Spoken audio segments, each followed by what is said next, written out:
Mm-hmm. 3, Boops. 2, 1. There it is, ladies and gentlemen. It is Wednesday. That means it's the time to talk about something not related to Redmond, Microsoft, Apple, or I don't know. Oracle. I wanted to say I was going to say Oracle. Yeah. But it's kind of direct, Oracle uses Linux, so it's okay. Oh, man. Maybe we can install some Linux from the Santa Cruz operation. Yeah. Good old SCO. Everyone remembers that lovely bunch of critters. Yeah. How's everybody doing? We were just talking in the... man, that's a bit messed up. Let's see if I can take off the after shows. There we go. Now we're done. There we go. That was a bit confusing. Yeah.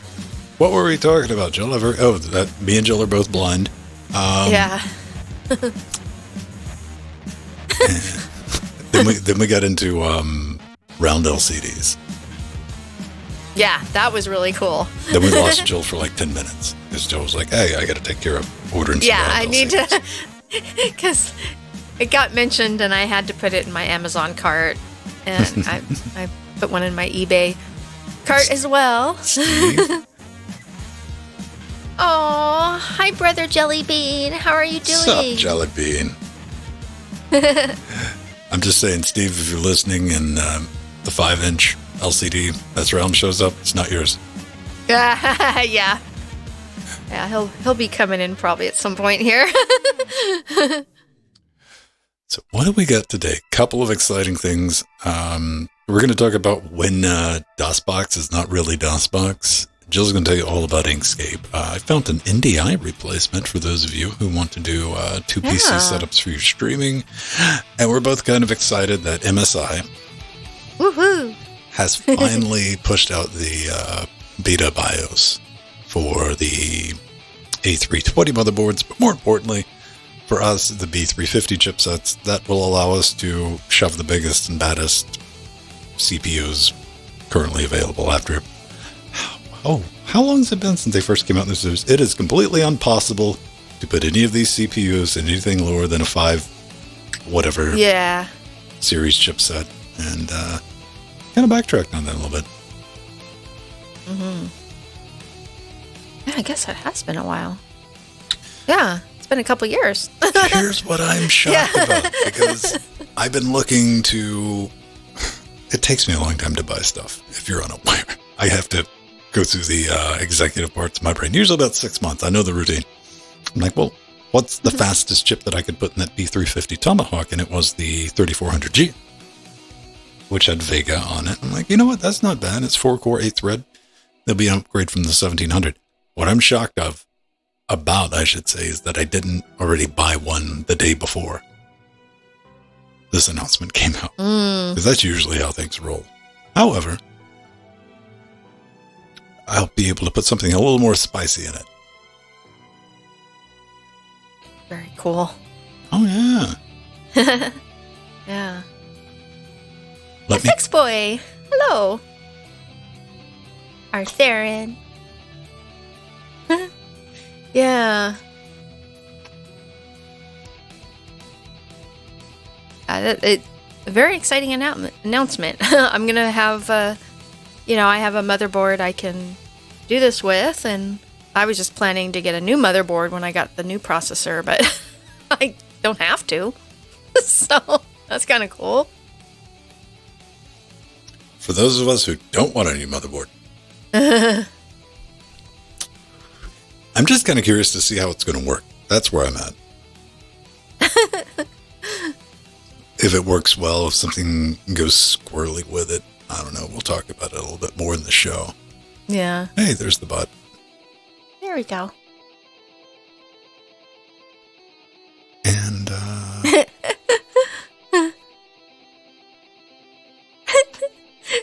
FX Boy.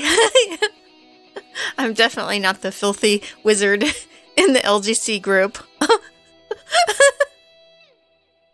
I've only cussed once. oh, man, I can roll back the tape if you want me to. I can do a super cut.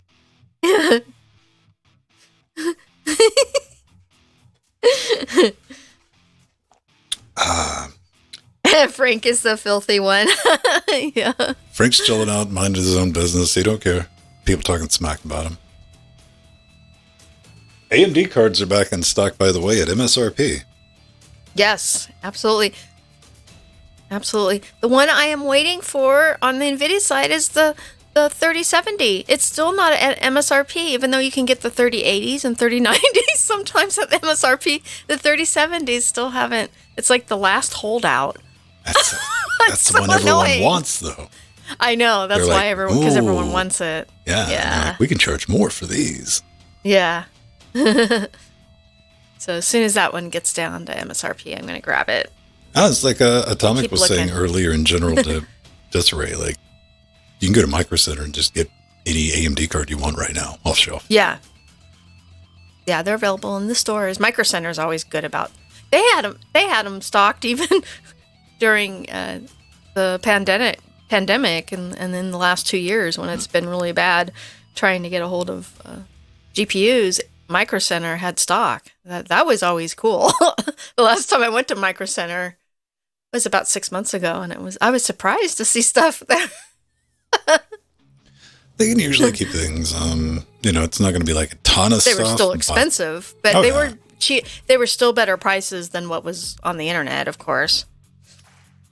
Always pretty obvious, Yeah. especially with retailers like the ones that are looking down the road. Retailers that are not Best Buy, I should say. Best Buy to get skeezy as Newegg with making people get a $200 yearly subscription that includes a list of things you'll never use in order to get first in line to buy the stock that they had.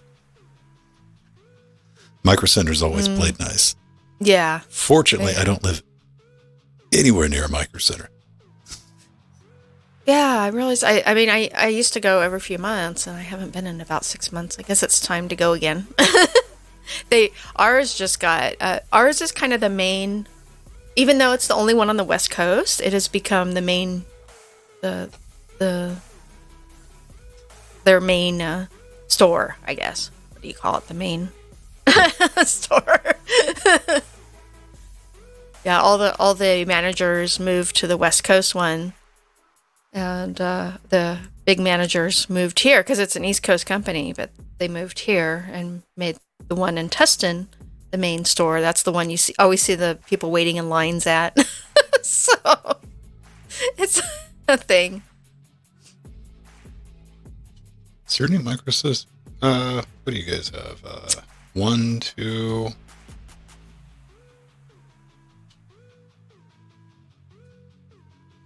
Yeah, it's the one here. It does the best sales of any of the other ones. That's one reason it became the main store. It's because of all the business accounts and aerospace and tech.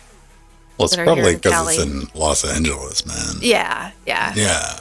It's actually Orange County, but it's close, to LA. So it's yeah. Let's see. There, And it's always clean, organized. The staff is nice. It's not like going, not like back in the day going to Fry's. Sometimes you wouldn't get a Fry's good. is a sad story. Where's that? It's Yeah. in Irvine. Okay. Mhm. That's right next to Orange County. Yeah, it's actually in Tustin. It's really close to Tustin. There's Tustin the address- right there on the road. Well, the address is in Tustin, so yeah, Edinger. Yep. What is this? Oh, that's a hospital. I was like, that's not right. You guys got a Micro Center on the coast? That's weird.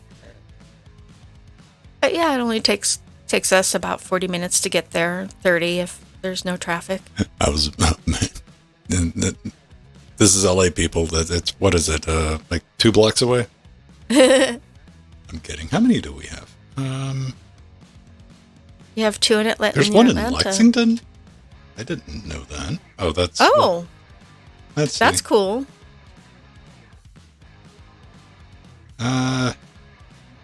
Yeah, I know the one. To say we have... All right. That's a lie. Oh, that's Athens Micro. That is not Micro Center, everyone. Oh, it's a different company. Right. Oh, yeah, I know the ones in Atlanta. Well, I didn't know we had two in Atlanta. Or, That's cool. it went away. See. Okay. Micro Center. Yeah, I know the one in Gim. There's one over in Cumberland. Interesting. All right. Previously on Linux Geography Cast. Mm-hmm. Yeah. No, that's You got to look at the inside of the Wienermobile. It's pretty dope. I've seen inside one. There's one always parked at the Mattel parking lot because the inventor of the Wienermobile worked at Mattel, and there's one on display. And he was my dad's best. My husband's dad's one of his best friends. Invented it. He's the one who created it. So that's cool. It's always fun, Justin, when you see him around town. Was that the first time you saw one where you're at in Northern California? How many are on the road? 4? I don't know now. I read, it's probably been a couple of years ago, somebody with an and I looked it up because I got behind one on an off-ramp. Oh, yeah. And I'm the person who puts any mobile device in the boot when I'm driving. So I didn't have a way to take a picture of it. I was like, boo. Oh. No, there's a couple floating around here. That seems pretty dope. Mm-hmm. Yeah, I was just curious because I looked it up and, just went down that little rabbit hole of like, well, let's find out what we can about these things. Wouldn't you hate to run into that? Yeah. I will be right back. Take my break. Sounds like a plan.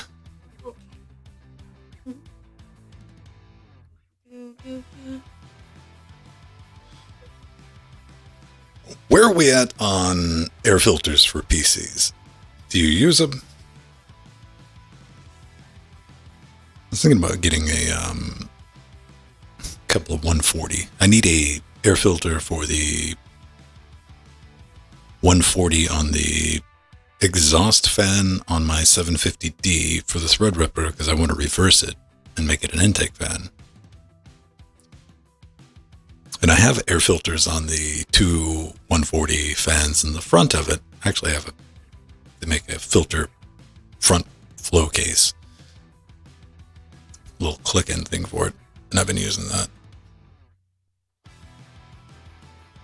Yeah, I try to use air filters for everything I can in here. I got hardwood floors, man, and I don't know what the logic is behind it, but the dust collection, I guess because you see it, it doesn't like sink down on the carpet, but every week when I come in here and sweep, it's like, I don't want that getting sucked up in the PC.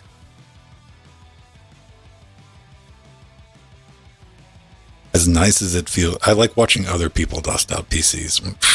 Blowing all stuff. I don't want to do that with mine. I don't want to have to drag anything outside. That's kind of where I'm at with it.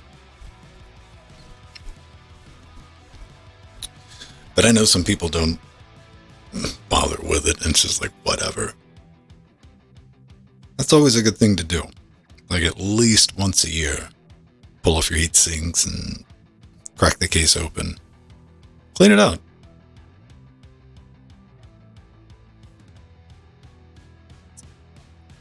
But do you have your PC on your desk? You're in the age group. Earth Aaron, you're in the age group of the generation that likes to put their PCs on their desk.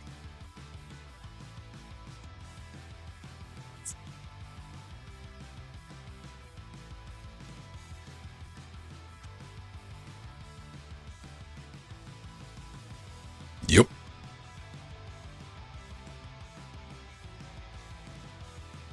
That's an interesting one. I don't know. Well, it's behind your monitor. You don't have it there to look at, apparently. I know people in their 20s, early 30s. That's where you put your PC now. And like, why would you want the thing that makes noise anywhere near you?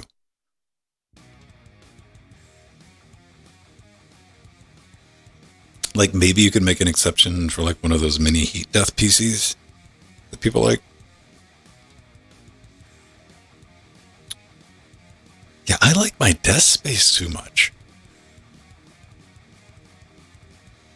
Especially if it's like vomiting RGBs and all that, man. I don't want that distracting me. That's logical.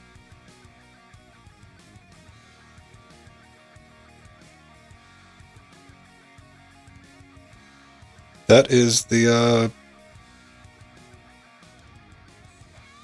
I think you're one on the far right. Is that a Corsair? I have a Corsair Cube case that Jackbox is in. Which works. I mean, it's really nice. It's just like a big block of Swiss cheese. Heat can just radiate out of it.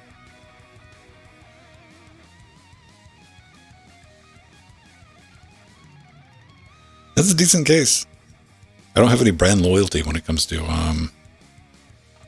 computer cases. I like my 750D that the Threadripper's in. This is just a big chunky. I mean, I grew up with full-size cases. That's what I like. I like room. I want to be able to take the side panel off, crawl on, sit down, get to work.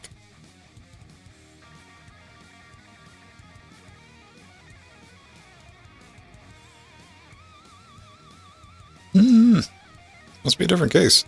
Okay. Mine has, what do you got on it? I got, what's on Jackbox? 2 140 intakes, 1 140 exhaust.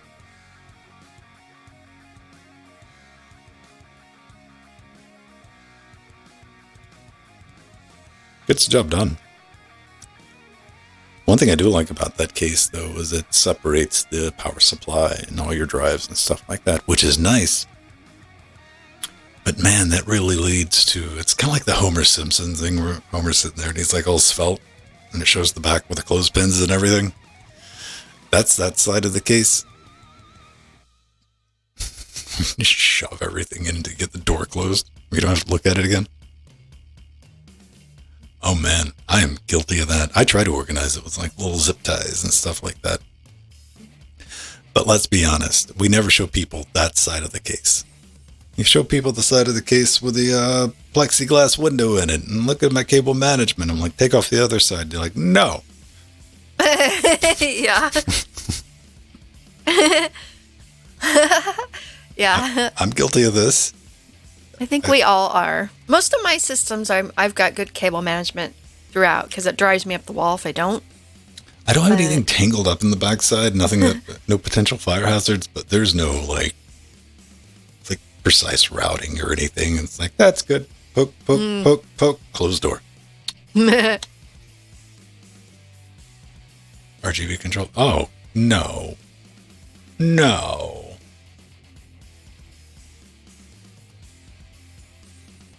How big is it? That reminds me of like one of the, who was it? Gamers Nexus did that Dell case. That was inverted like that last month, I think. Yeah, that's right. Yeah. And it was just one of their old regular steel cases with a bunch of plastic around it. Like, yeah. Like, really? Alienware used to be so cool, man. Then Dell bought them.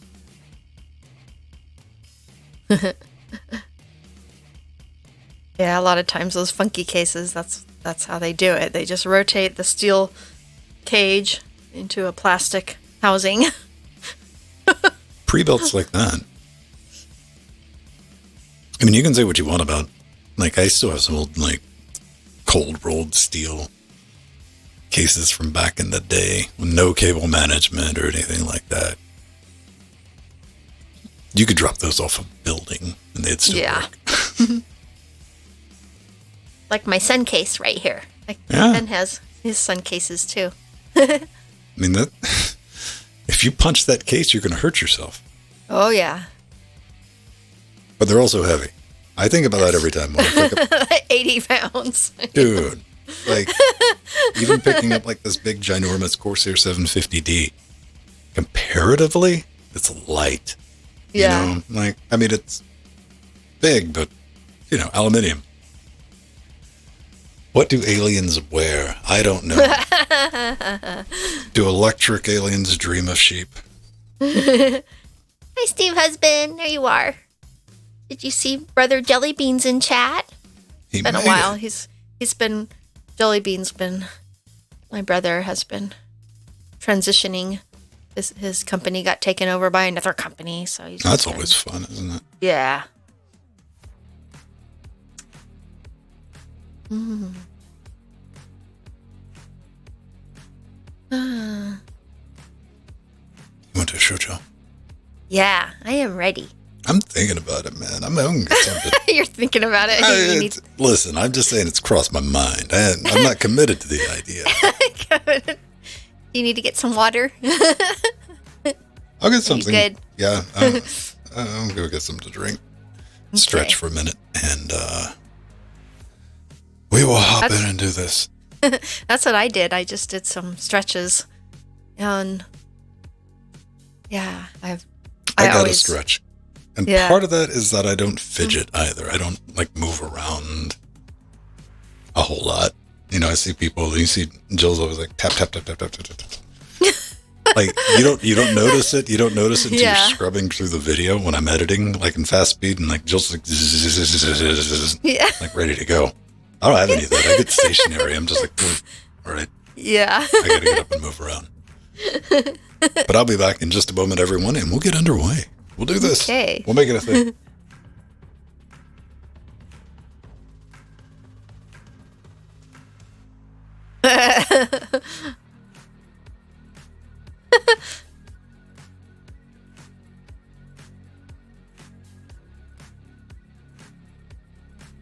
Do.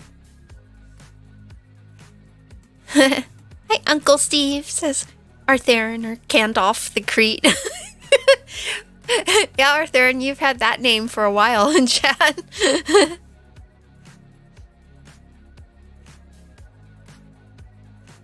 Hi, Quinn64, how are you doing?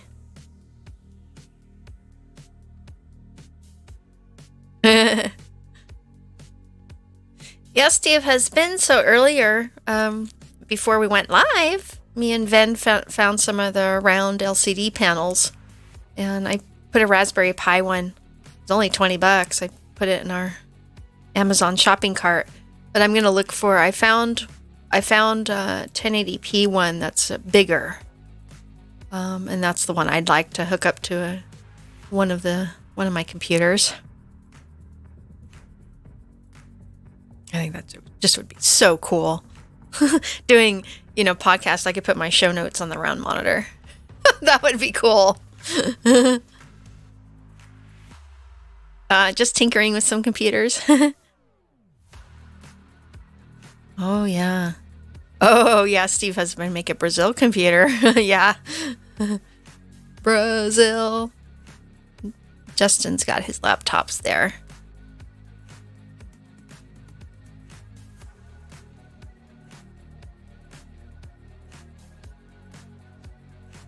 Yeah, so what's neat is I found quite a few. The round LCD screens are very popular with the DJ scene. So those are the companies that often sell them.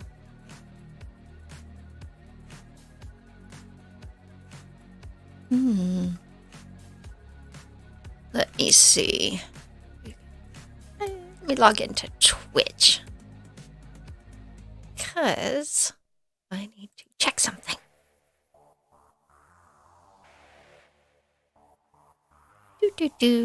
Twitch. Oh boy, I gotta do my two-factor auth to sign in again. I hate that. It's like every month you gotta sign in with your two-factor auth, and it's wonderful and it's secure, but it can be annoying sometimes. Oh, nice, Justin. Wyoming. Oh, Wyoming's a beautiful state. Yeah, and then System 76, that's right. Yeah, I didn't get the one that you got me, Artherin. I had other pink mice in my collection, so I just grabbed another one. But I like the one you got me the best, so I need to get that one again. And I got a JPL mug. Yay! It is a Mars Exploration Rover Mission mug. Kind of an old one, actually. but I realized I hadn't used this one. This is another one from Steve's collection. I don't know, Wyoming. Wyoming? Steve's been to Wyoming a lot. We've got family there. Well, I mean,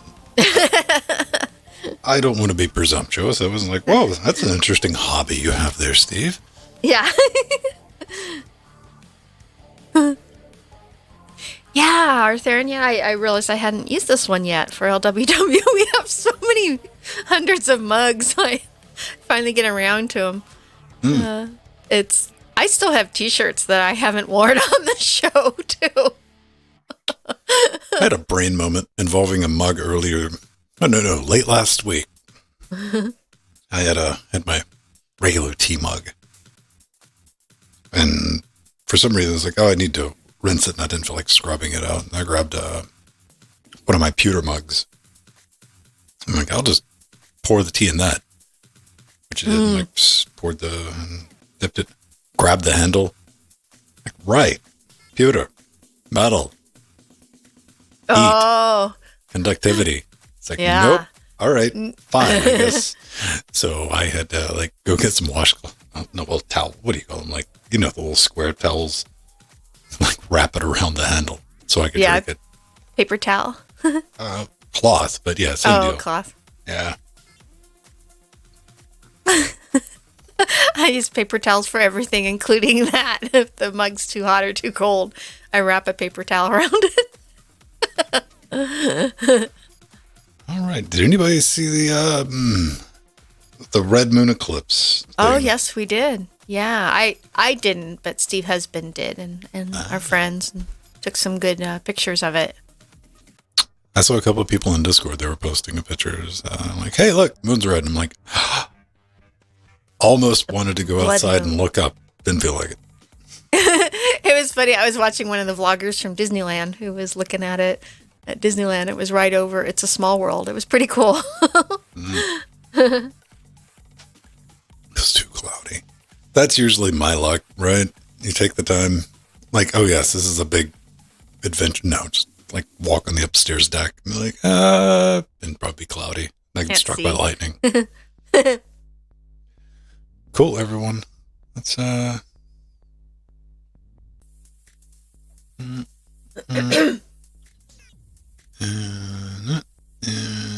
that. We got credits loaded. That's good. Lock. Save. Nothing smells like burning, which is a good sign. More that's good. Yeah, more on that during the intro. There is it's also getting, it's like summer now, right? Mm-hmm. No, it's the time of the year. It's 32 degrees outside right now. It's summertime. Oh, wow. Okay. And this is where you have to reset all of the, I reset all the fan curves in here because I try to keep the fan noise as low as possible. I'm surrounded by 5 computers. Yeah. I had to do all that. And yeah, let's do it. Okay. What? Hang on. We're just not going to have to scroll. There it is. Wait, is that it? Yeah, that's it. Look at that. Not having a stroke. No burning toast. No, everything smells like almonds, Steve. It's far better.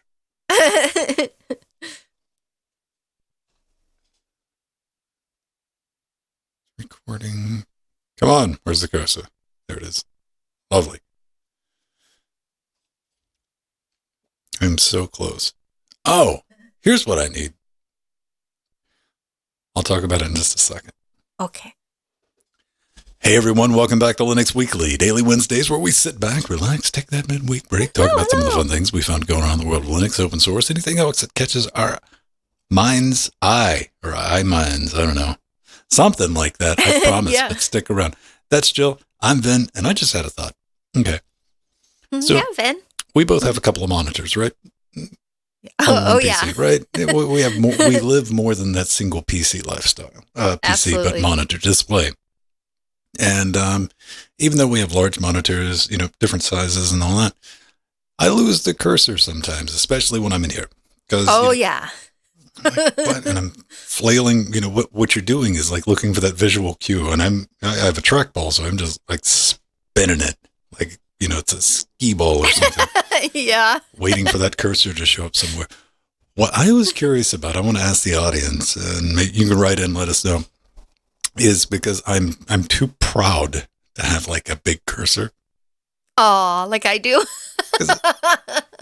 99% of the time, I don't need that. You don't need it. I can track everything down, but when I have everything lit up to do the show, I'm like, is there an application where I can hold down like a special key and be like, I'm old, just for that second to make the cursor like pop up or blink or strobe or something? Oh, yeah, that would be a good idea. Yeah, I don't know. You would think something like that probably exists, but I haven't run across it. Yeah, that's a good question. Yeah. I wanted to go like full barfing RGB rainbow mode and there it is. I just keep my mouse cursor always. It's about an inch on my screen always. Did get on my nerves. Yeah. I don't want to see the mouse cursor 90% of the time. It's that one time I'm like, I need to times. go. Right. And I got to take the event, I got to come from this monitor to this monitor to this monitor. Where are you at? So, there's that. You played around with us with Trackmania yesterday. Did you like the maps? Yes, I love them. Because I love all the loop-de-loops. And now that I'm pretty good at loop-de-loops and wall rides, I'm enjoying the maps because I can get through them now, the harder maps. I don't think anybody had any like serious problems with any of them last No. night. No. If you don't know, that's what we do on Tuesdays. We load up some fresh maps. Not terribly difficult. We just try to get around them, set some times, and Friday we have a little contest, and it's just an excuse to hang out, really. But yeah, we do that with Trackmania 2 Stadium. Anybody's welcome to pop in and play with us. We get our own server. I set that up running Linux, and it's up 24/7, so we can go race. And I saw Alan pop in right at the end. Yeah, right when we were off the air. He's got to get those times in, and Rohit popped in towards the end. So everybody's welcome to come hang out and do that with us. I do want to give a little PSA to everybody. If you are into any type of hosting or anything like that, and I think we might have talked about it on the show, Cloudflare, because typically I use Amazon for hosting podcasts and just the audio and video stuff that we use for the show. And Cloudflare came out and said, hey, we're going to do something like Amazon's, but not as expensive, and we're not going to charge you for egress. So that's kind of neat. And it was called R2. It's to compete against S3. But I mean, it still has bucket storage and all that. That is now in public beta. So everybody can go play with it. If you want, you too can learn the ins and outs and joys of tangoing with Wrangler, which is their command line utility to deal with all this. It is kludgy right now for my simple needs, but a lot of that's coming on. Also, our website now works again. You might not have noticed. Preferably you didn't. But yeah, there were some back-end troubles with our host from like Tuesday afternoon until Monday evening when I finally pushed out the podcast for Linux Gamecast. That went out a bit late. And exciting times. Exciting times, Jill. But yeah. How long has it been? Because there was a time not too long ago where when you ordered a PC, you had to get a copy of Windows with it. There wasn't an option.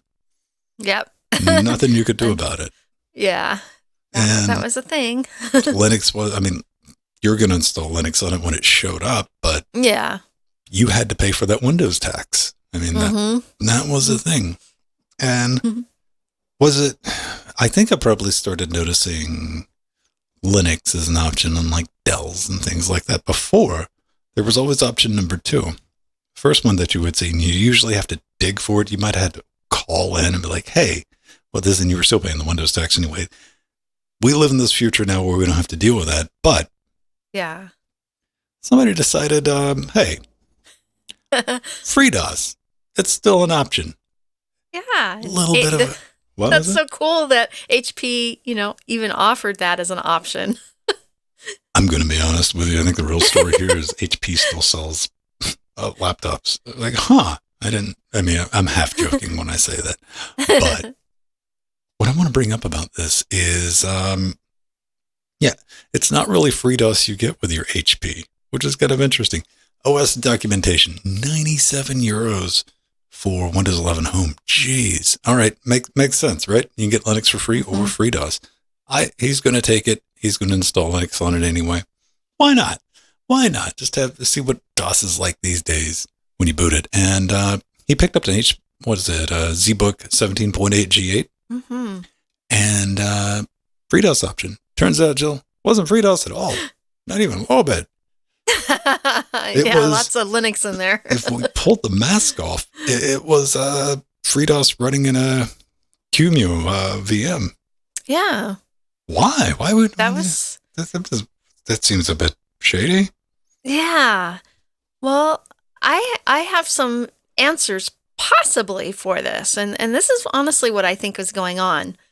I have a feeling that this is an UEFI issue because FreeDOS does not support UEFI, and despite HP computers being able to boot with legacy BIOS enabled, HP probably wanted UEFI enabled for their own internal tech support because all the other operating systems their computers ship with support and boot using UEFI. So honestly, I think that's the reason why.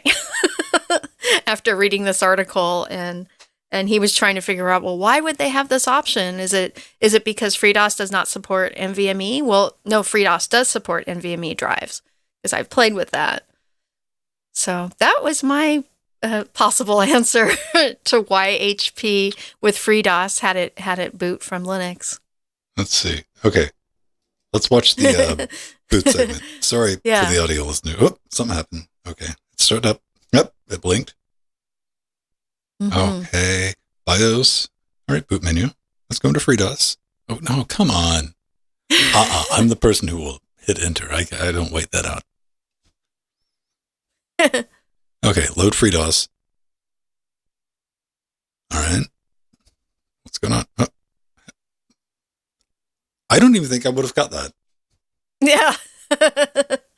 Because he does make a note. He's like, yo, it like does something weird. It blinks for a second. Yeah. Yeah. This is so fascinating. You're 100% right. FreeDOS doesn't support UEFI and like crazy new moon devices that we take for granted. Like NVMe doesn't know what to do with any of that. So yeah, the only way you're gonna and I understand. I wanted to do something like see what it would be like to make like a retro, just something close to the metal with the DOS. But I guess that's an option. I don't understand why it still has to be an option. But hey, the best FreeDOS is Linux. There you go. Yes, absolutely. I wonder, how much DOS do I remember? I think the last version of DOS, that probably like DOS 6.2? 2.2? 6.22 is most people's last DOS from Windows 98 days. Oh, man. Like when I think about that, I'm just having like, I don't want to say negative because they're interesting times, we barely had the internet.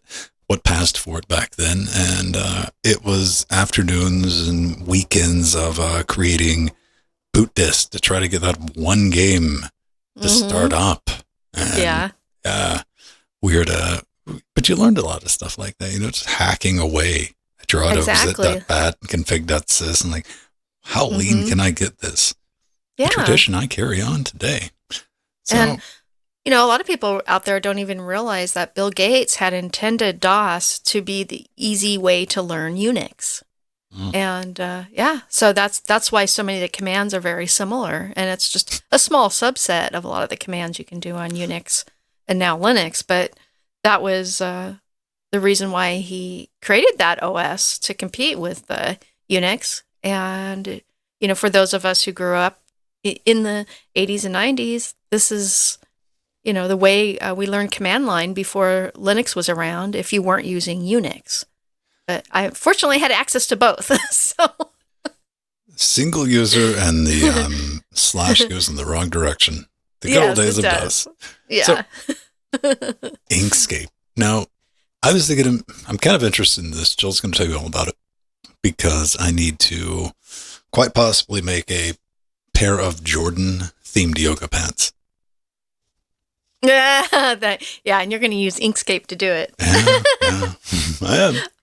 Oh, yeah, and I want to say Katana Steel. Yeah, DOS 6.22 was Windows 3.11 DOS. You are exactly right.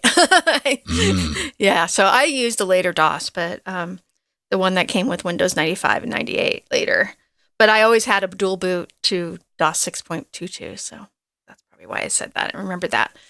Okay, so Venn wants to make some pants for our store, LGC pants.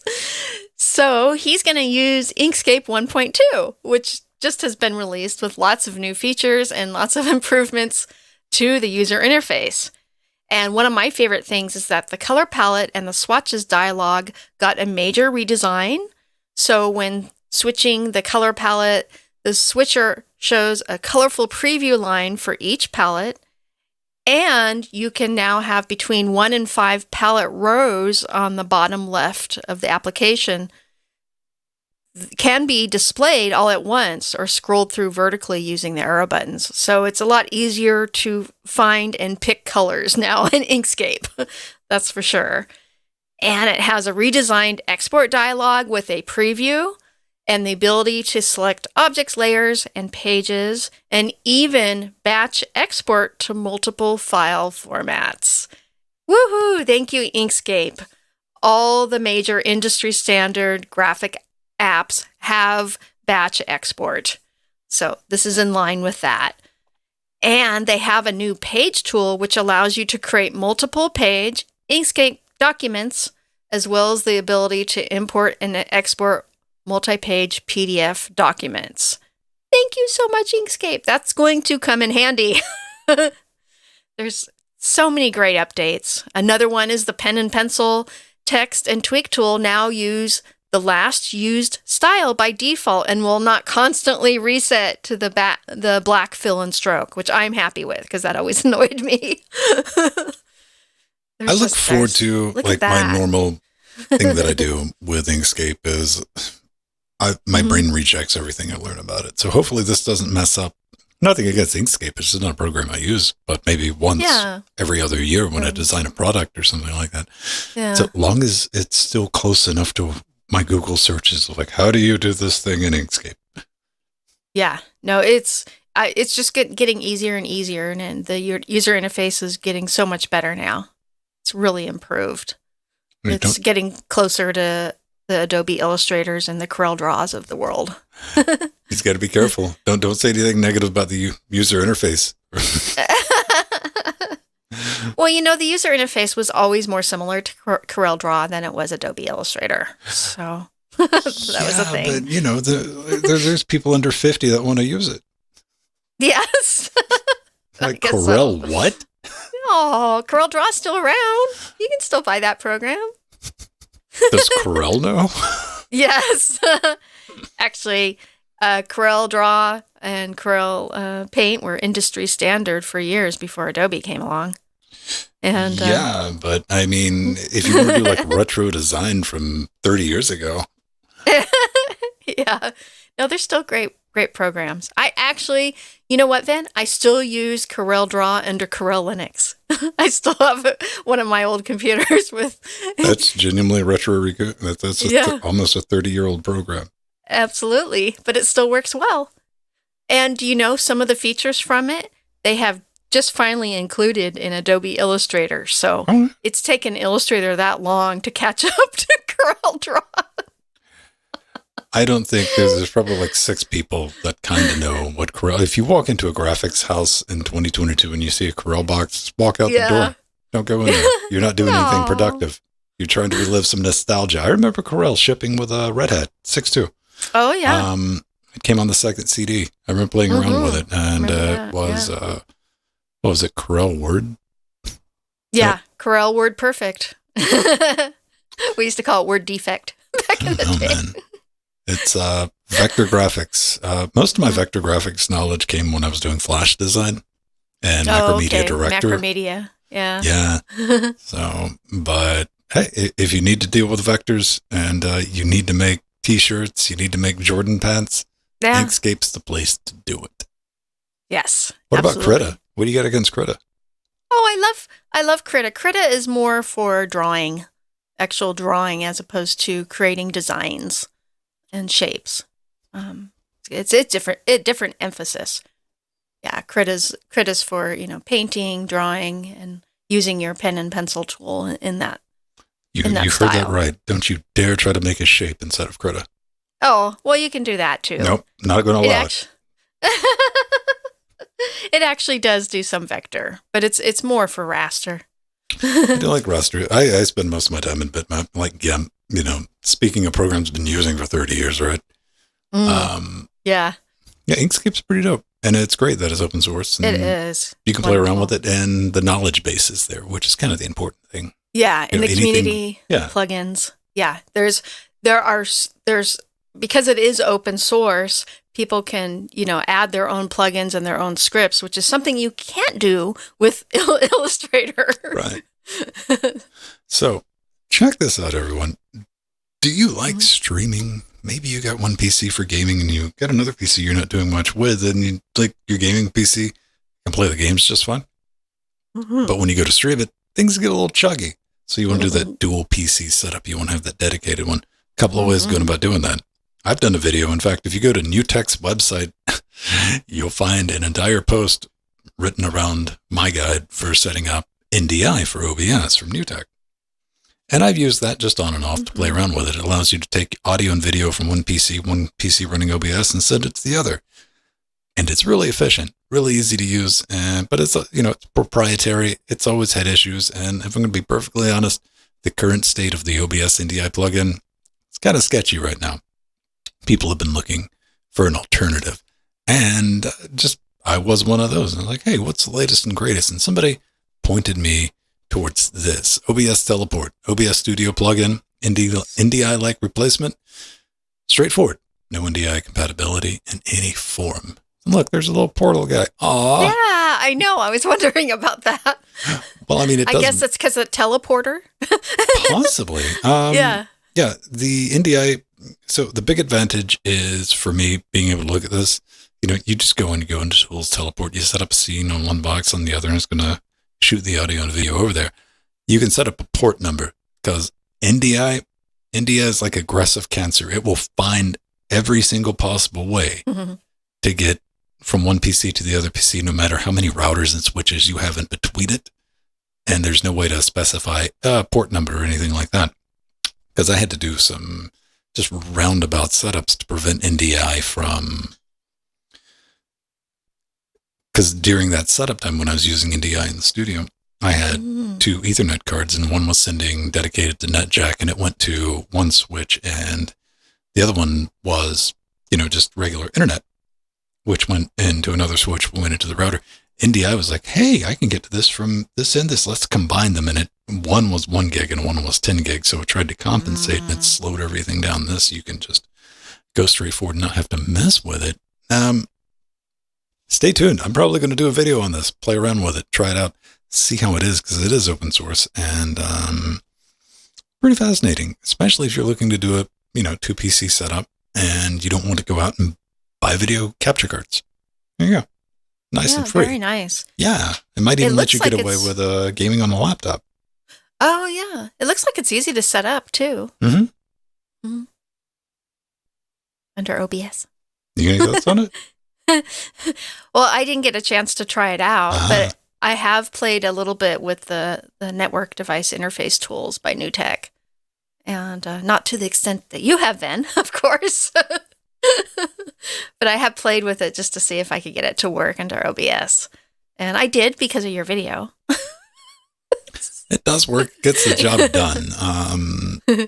It would be nice if NewTek would, because like with NDI 5, there's a bunch of stuff like NDI. Like I would kill allegedly for the NDI toolkit to be ported to Linux, like what they have on Windows.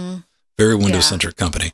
But, they have options for the virtual cams and setups, peer-to-peer communicate, a ton of stuff that you just can't get working under Linux correctly.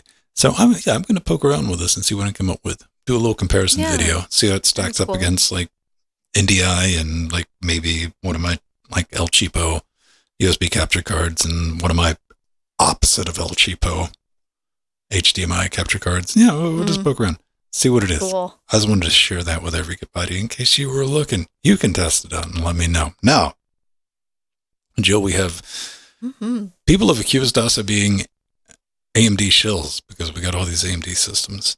Aw.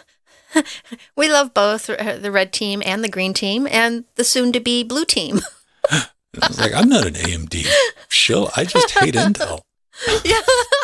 Aw.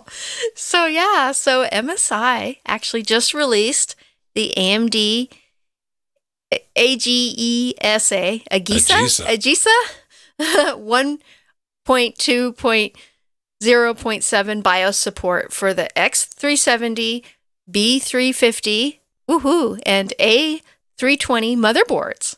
This is awesome news. And actually on LWW several months ago on LWW 318, we talked about the AMD announcement that their Ryzen 5000 CPUs will be supported in 300 series AM4 socket motherboards by updating them to a new AMD AGESA BIOS. And this is just so awesome. But that could have only happened if motherboard vendors are willing to do this and not require you to buy a new motherboard for the new processor. So MSI is being a good citizen of the community and has risen to the occasion. And instead of requiring you to buy a new MOBO, you can use an existing one. So I was very excited about this announcement. And my big takeaway from this is I'm looking at it, and first off, can we all just say long live socket AM4? Yes. That's a gift that it just keeps on giving. But here's what I want to know. Motherboard manufacturers didn't want to do this. Nobody does. MSI didn't want to do this. MSI didn't voluntarily do this. I want to know what AMD had to, what kind of cheddar AMD had to. Yeah, what they had to. Yeah. Because, this is a bit of work. Maybe it was like a hostage thing. Like, we're not going to give you future updates to whatever until you go back and do all this. Because if you've noticed, for the past couple of years, Intel hasn't really had much ability to compete against the low and mid-range stuff from AMD. Yeah. But now they can. And AMD's like, man, we want to sell this to as many built-in, let's make that process real simple. You pull out the chip, you plop in a new one. You don't need this new motherboard that we spent the past couple of years saying you absolutely need this new motherboard. Huh. Keeping up that backwards compatibility so it stays in the system. Right? Yeah. If this works out, I have a MSI Tomahawk B350 that is Jackbox that I'm using. Yeah. And it is running the first gen Ryzen 1700. So I was, I've been shopping around for a few months, like looking for one that was a reasonable deal, like a 3400G, because I wanted to plop that in and take advantage of the onboard graphics because it's a headless box, but I have to have a video card in it in order for it to boot. So I wanted to pull that out and use it that way. And not like seriously, I'd think about it like, well, if I see one for like $10 or something like that. Just at the time, the dark times came over and the 3400G was like the lowest in CPU that you could still kind of game on. So those things went through the roof and like, fine, whatever. With this, check this out. The support. I mean, look at that. That's amazing. I could drop a 5950X in this thing if I wanted to. Yeah. Or the brand new 5800X 3D. Oh, awesome. That, no, none of this. I would never do any of this. What I will do, mark my words, is hold me to this, is get the, 36? Which one did I look at? See, I thought I wrote it in the show notes. I'm not paying attention. The 5600G. Oh, okay. 6-core, 12, because those are under $200. Yeah. All that would be perfect. I gotta flash that new beta BIOS and watch everything just get all squirrely and not work right. Yeah, this is cool. I mean, I actually have a B350 Tomahawk motherboard right behind me. That's my unicorn is sitting on top of. Mm. And that's what's in that computer. And I've been wanting to upgrade the processor in that one, but I was just figuring on buying a new motherboard, but now I don't need to. Shh. It's nice. Don't let Steve hear you. Yeah. Get that new motherboard. It's very interesting for me because Jackbox, our audio converter, format converter, the B350 Tomahawk has not one, but 2 PCI holes. Mm-hmm. Which is like, huh? I didn't even notice it when I bought it. I didn't notice it until I was looking around, and yeah, that's like the format converter, so I can pop that guy in there. So being able to upgrade that and just getting so much more mileage out of it, and especially, even if you have an A320, you could make some very laughable setups. So, yeah, go out there and tell me how it works before I do it. I don't want to be the you don't want to be the guinea pig. Yeah, not at all. Probably will be, but hey, whatever. It'll be good. It'll be fun. Good job on you, MSI. We all know you didn't do it out of the kindness of your heart, so good on AMD or whoever ankle got twisted the right way to make this happen. And now that MSI's done it, you're going to have to see like Gigabyte and the like. They got to do it too now. Right? Because also, if you've been planning on buying a AMD motherboard, if you can find I can promise you a Beef 350's not a bad board if you can find one used. So keep that in mind. All right. Mm-hmm. If you like what we do, this is the shilling part. This is where I should play the So Happy music. Oh, yeah.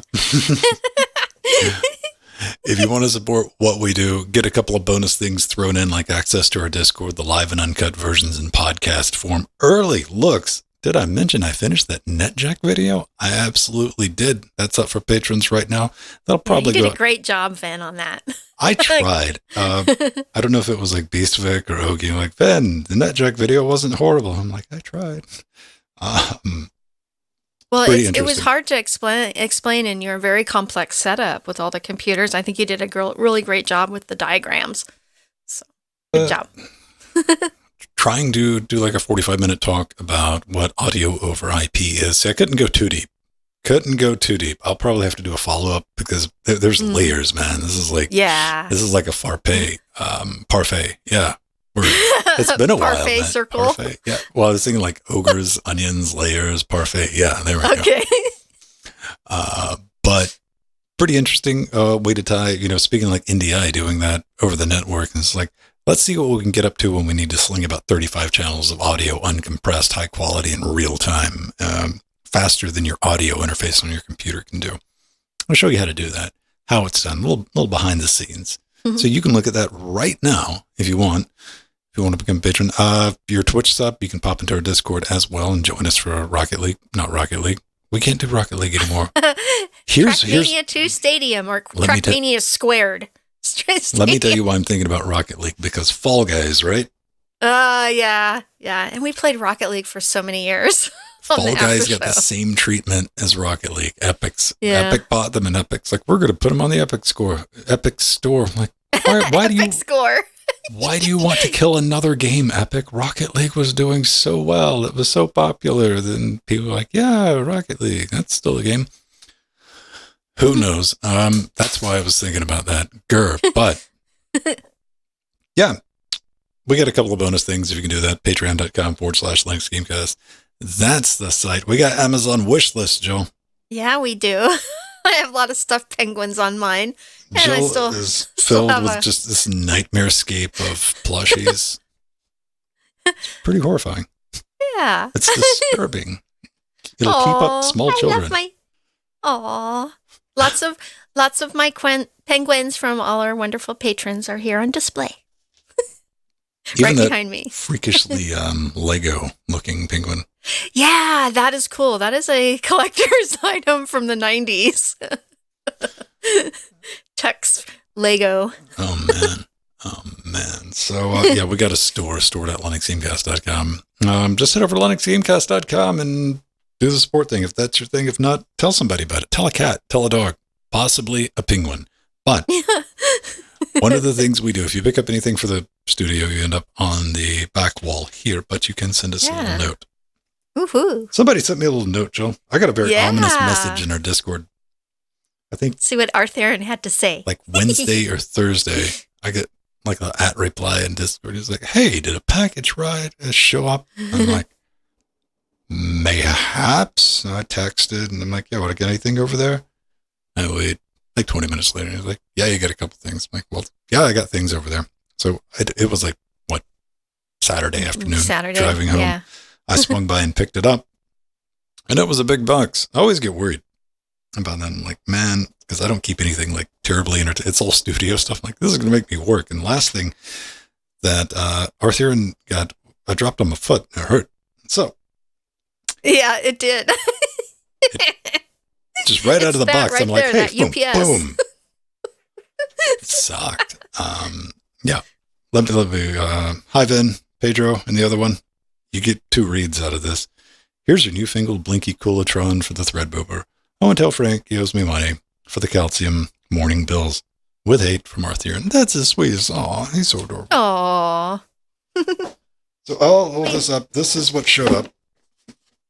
It's currently in Threadboober right now. Oh, beautiful. It is the Master Liquid ML360. But it's got a little thing here. It's a full cold plate for a Threadripper TR4. Nice. Which makes it like the other AIO. Because everyone knows about Lithtech. Was it Lithtech? No, Intermax. Yeah. Lithtech. Intermax, yeah. Mm-hmm. Those all got gunked up and gooey. And I had one of those in the cart when I was building Threadboober because there really wasn't an air cooler at the time. And fortunately, Noctua was like, yo, we just released this. And I'm like, I will gladly take that. But why do you go to water? Why do you go to some high quality H2O? You're like, you had that perfectly good Noctua. I did. Been over it a couple times. My 3060 didn't have a back plate, and it was touching the heatsink. That's not good. Last time I checked, I'm not 100% on this, but I've read the theory that metal is conductive. Yes. Yeah. So overheat. Well, sparks. Yeah. Explosions.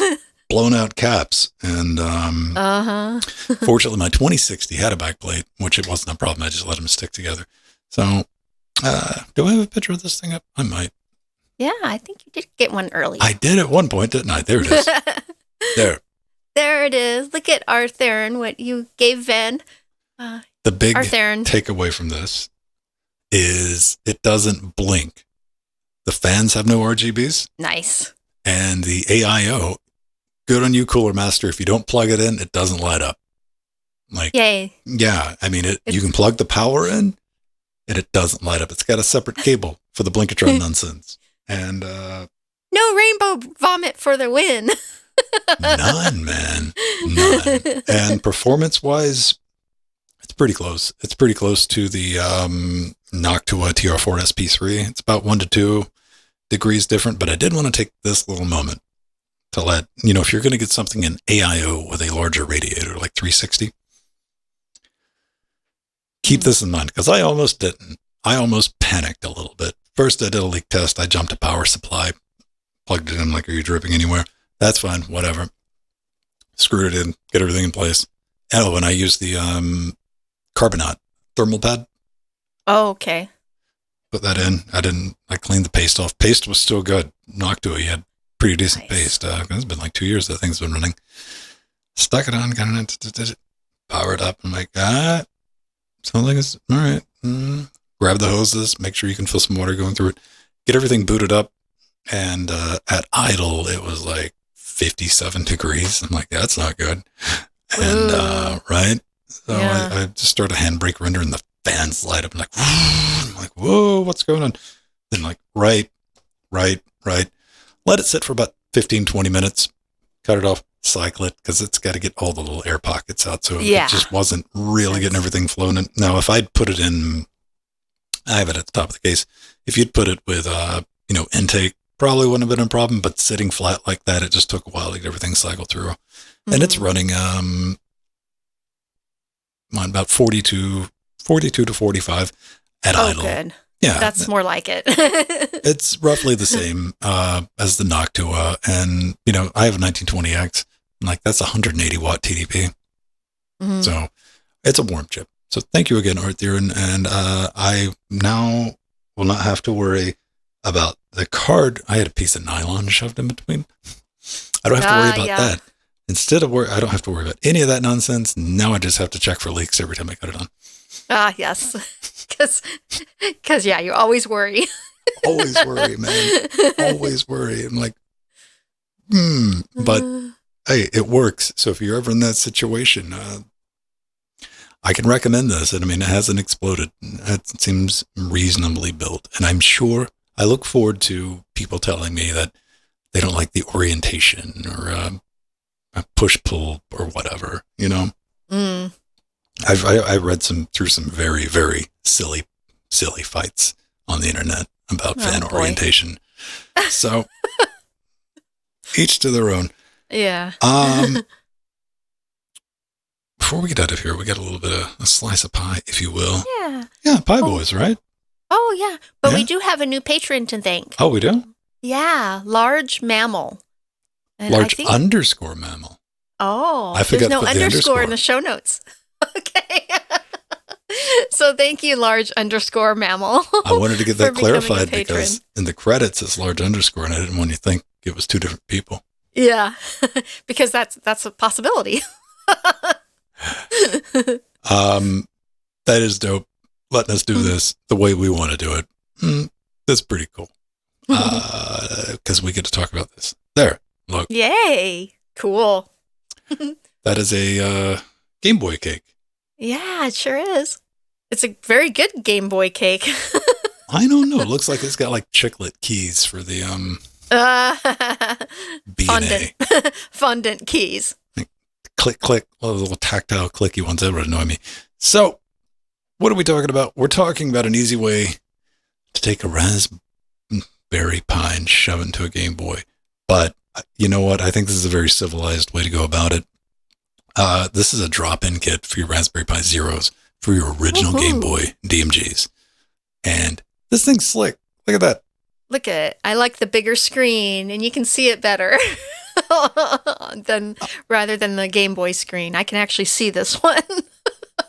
It's genuinely a drop-in replacement. You know, we have 2 ribbon cables, 4 wire, 6 if you want to count the power, 3 PCBs. Just screw it in, hook it up, and you're good to go. And I think this is, and it's got a 3.2 inch SPI LCD in the place of that.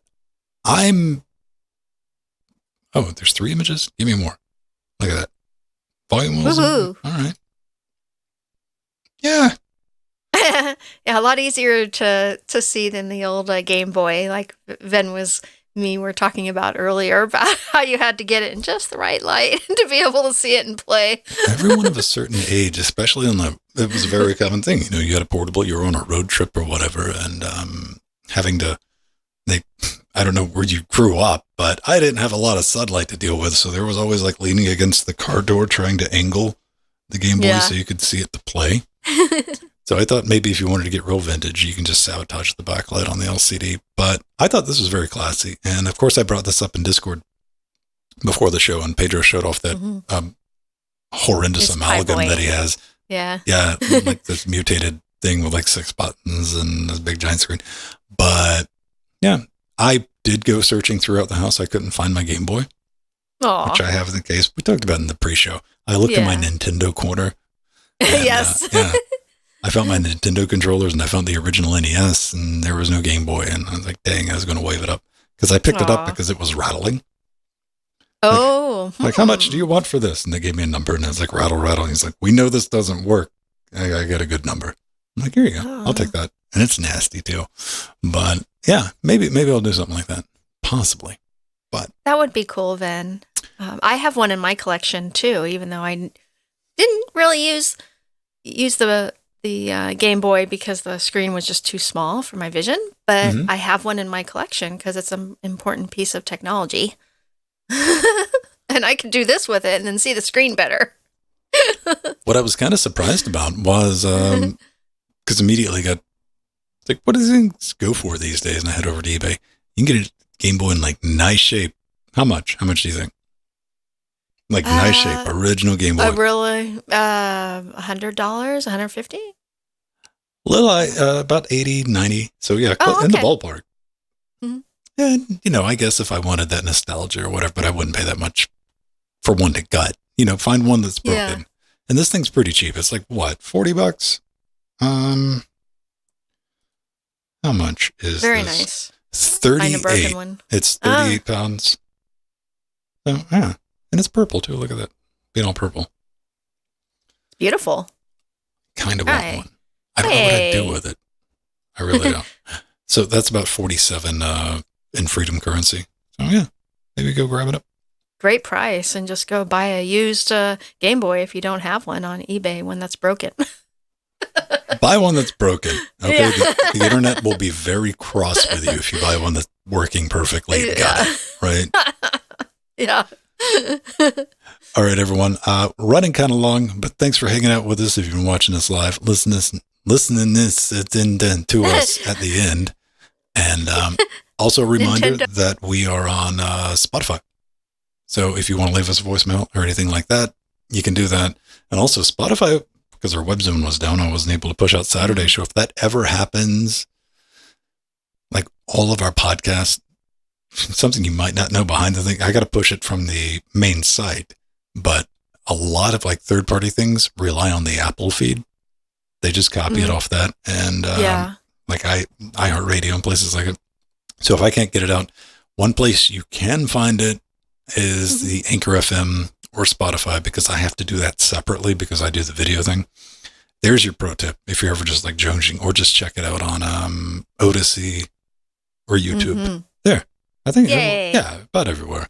I'm sure somebody will come back at me with some really obscure underground, like, what about this? Why don't you have... Oh. So, okay.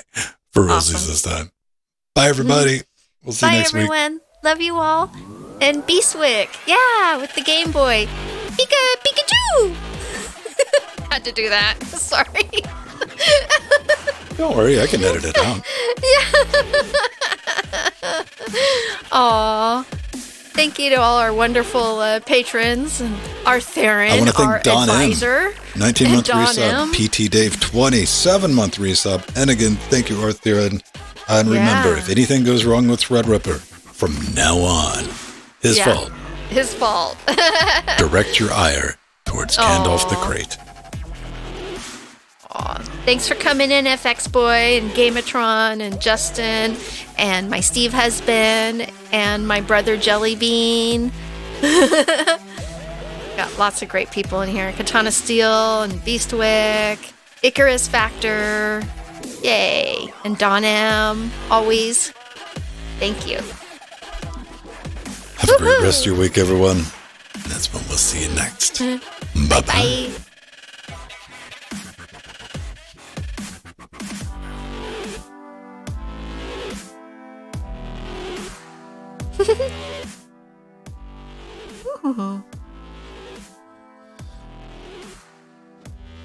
What I want is for AMD to release the new Threadrippers, so that finally, after what? 2 years, 3 years maybe? The Threadripper, second gen Threadrippers will come down in price. That would be nice, especially for you, Vin. I mean, Now that AM4 socket, well, that doesn't have to do with the Threadripper, but the AM4 socket is now going to be deprecated, and maybe it Deprecated? will. Well, not deprecated, but they're making a new socket. yeah, for the new AM5. Yeah. AMD's they're better than Intel with their naming stuff, but yeah, like, Yeah. you got Socket 4, then the new thing that not Socket 4. Threadripper got TR4 for 2 generations, and they went to STRX 4, which is not pin compatible for some reason. Oh, Yeah.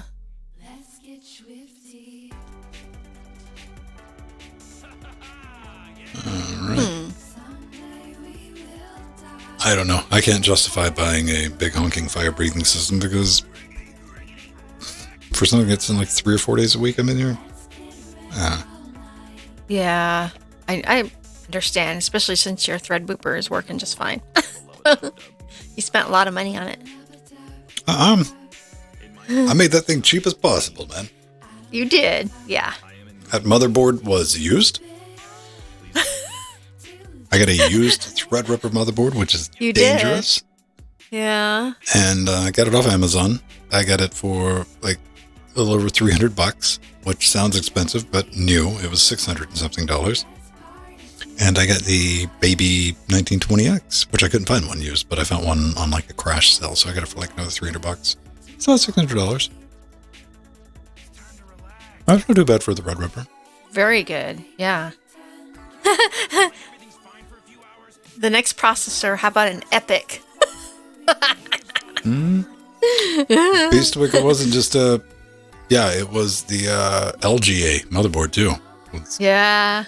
Threadripper amount of pins on it. That's what I genuinely thought was, okay, let me just get this. It's going to have some bent pins and maybe I'll get lucky with the Amazon lottery or they'll just send me a new one. That was my original plan, but it turns out like, oh, look, it's fine. Fine. That's so nice because I've gotten used motherboards before that haven't worked. Mm-hmm. So I generally don't get used for that reason. But when they work, they're fine. Mm-hmm. Yeah, and that was a big risk because that was such an expensive processor to put in a used motherboard. Well, you got to use a little bit of just like common sense because like the motherboard hadn't been out very long, so all I was looking for was bent pins. Because I don't like having all the pins on the motherboard instead of the CPU. I wasn't worried about the CPU. Yes. Bottom end of the Threadripper is just flat. Click it on there, but I didn't see any bent pins. I was like, you know what? I'll fire it up, find out what happens, and yeah, it's been fine. And this thing gets used. If it's on, it's working. It's not. I don't cut it on. I'm like, I'm going to browse the web in here. I'm like, that would be very expensive. Yeah.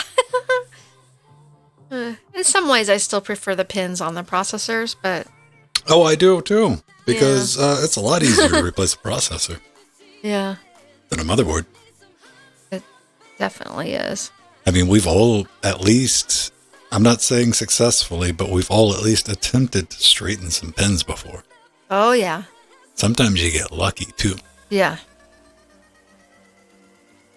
I got a used, and this is years ago, I used a Pentium Pro with 1 mega cache. I was flying in, but I found one for a good deal that was used, but it had some bent pins. And I was able to get them straight with a big magnifier. And a lot of careful work, lining them up. Using the little credit card technique does help. Mine was a K6 something, and it was my fault because I dropped it on the floor. And I bent one of the edge pins. Those were very fragile. They were not fragile at all. This is what I'm getting at, because I straightened that pin out enough to kind of get it in the socket, beat it the rest of the way in, work fine. Oh, okay. The K6s and the K5s I thought were pretty fragile, but maybe they're not. Pins were a lot thicker too back then. Oh, okay. There weren't so many pins. You look at like pin density. That is true. You had more metal to work with without worried about being like snapping something off.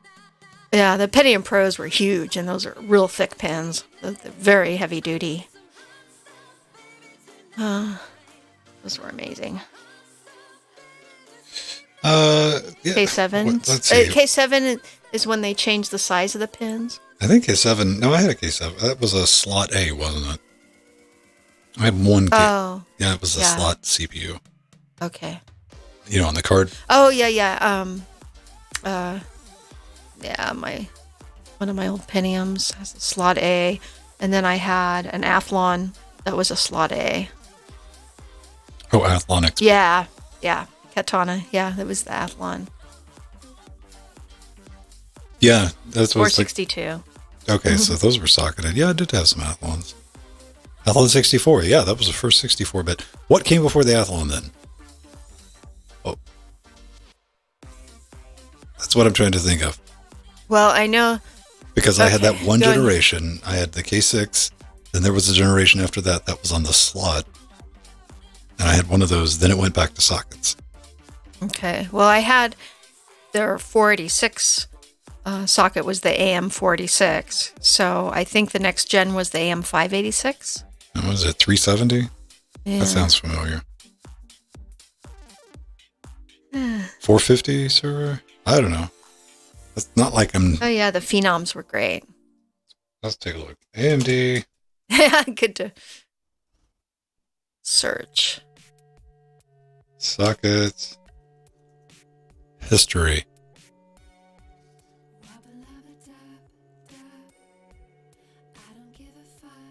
K6 3450. I still have my K6s Neat. and K5s. Pictures.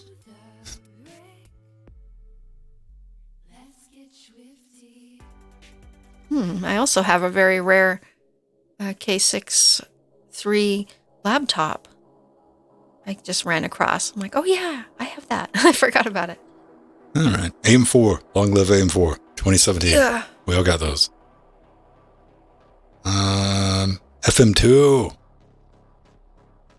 Athlon X2. Yep. That had the CPU that the 18 whatever I gave Jordan. AM1. FM2. 2012. Sempron.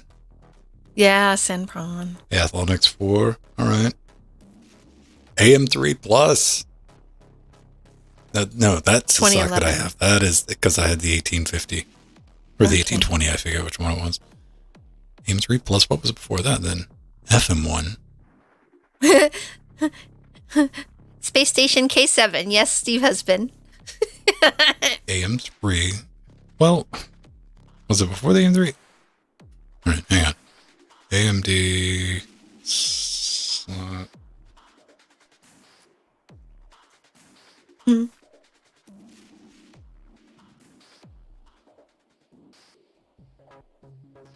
This guy. Yeah, I still have several of those. I think mine was 600 megahertz because I could overclock it to 7. No, it wasn't 7. I didn't have one that was 750. It was less than 7. So it was either 600 or 6. So that was the, K7s. I actually love that form factor because it was so easy to plug in. The slot. It was I very remember convenient. I bought like this ridiculous, remember Zalman coolers? Oh, yeah. Yeah, that like stuck. Looking at it this day, like having a better understanding of cooling, I don't think it did anything, but they were like gaudy, blinky, and gold. It didn't blink back in the day, but yeah, it like stuck on the side.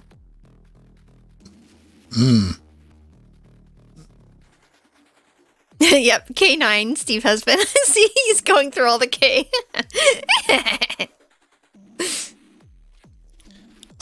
Yes, master. Yes, mistress.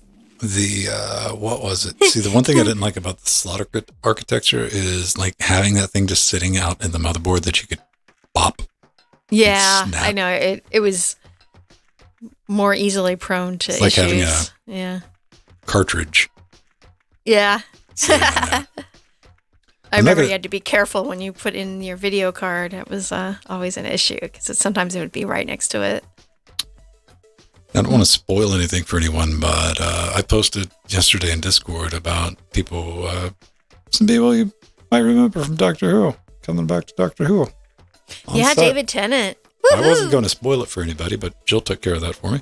Yeah. Well, for those who are into Doctor Who, they would have known probably by now. That's one way to justify it.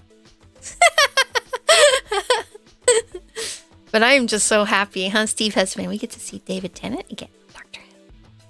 We'll be watching Doctor Who again, which is nice. Whiff is coming back. Yeah. So, like, yeah, there was a shot with, like, Donna and her dad. And I'm curious. You got my attention. I want to see how this is all going to tie in. Yeah, spoilers. I know, Gamatron, I'm sorry. Yeah. I've kind of known for a little bit, like a couple of weeks ago, it leaked. The the Gallifrey One website. I actually was recently on there. They're the ones who run the big convention, the longest running Doctor Who convention, and it's here in Los Angeles. And he's one of the guy who runs it. Sean Lyon is one of the historians, and he let it leak. And all the fans were a Twitter. So it's been on Twitter. Yeah, if you go back and take a look, a couple of people were taking pictures of them while they were filming. So yeah, I saw your tweet. That was cool. It'll be interesting to see who comes back. Like, I haven't watched Doctor Who this last series and series before that. I've just kind of tapped out. I've already said if this one starts off with just like, hey, that was a dream. Like, all right, cool. Which sucks for Jodie. I don't have anything against Jodie, but yeah, jeez, like, I don't know what was going on, like, in the writing. Like, what's his name? Chinbul? This is not the guy for Doctor Who. Oh, yeah. Just whatever was going on. I didn't like the entire... Dude publicly said, he's like, we're not going to address any of the old stuff in Doctor Who. Then you're messing around. Yeah. With, like, what little continuity Doctor Who had. Like, oh, let's just break that apart. I'm like, you know what? It's a good show. I'm not going to wind up about it. I'm just not having a good time watching it. So, we'll see. All right. It's almost 4:30. You get any closing words for everyone, Jill, before we get out of here?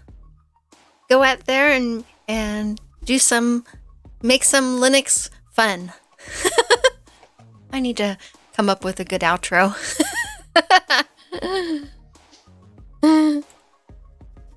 We put that on a t-shirt. Just go out there and do some Linux fun. I need to come up with a good outro. Yeah, there we go. That's as good as any. So, here you go, Steve Husband. I posted that. I don't know if I'll be back tomorrow. If I can work out the scheduling thing, Jordan and I might do some more Quake 1. Oh, okay. Co-op. I'm not 100% if I'm going to be available, but if I am, stay tuned to that. Regardless, Jordan will be back tomorrow night, 7:30, with what he comes up with. And I'll be back Friday doing Trekmania, 7:30 p.m. If you want to hop in, if you want to get good, you want to play against some filthy casuals, because that's what we is. Yeah. We invite you. If you like physics puzzles, might be the game for you. You know, one reason I love Trackmania so much, it's like having your own personal roller coaster ride. But instead of the track pulling you along, you've got to steer on the track. No rails. Yeah, no rails. It is entertaining, and it makes you use your brain. Yeah. And your hands and your fingers, and you got to plan ahead. Got to learn a track and get around it, which is entertaining. And it's Hot Wheels. It's like we're going to spend more time flying off the track. So. Yes. All right, everyone. Enjoy the rest of your Wednesday. Make it count. We'll everyone go out there and make some Linux fun. I need to think of something for an outro. Yeah. Yeah. Bye, everyone. Bye, everyone.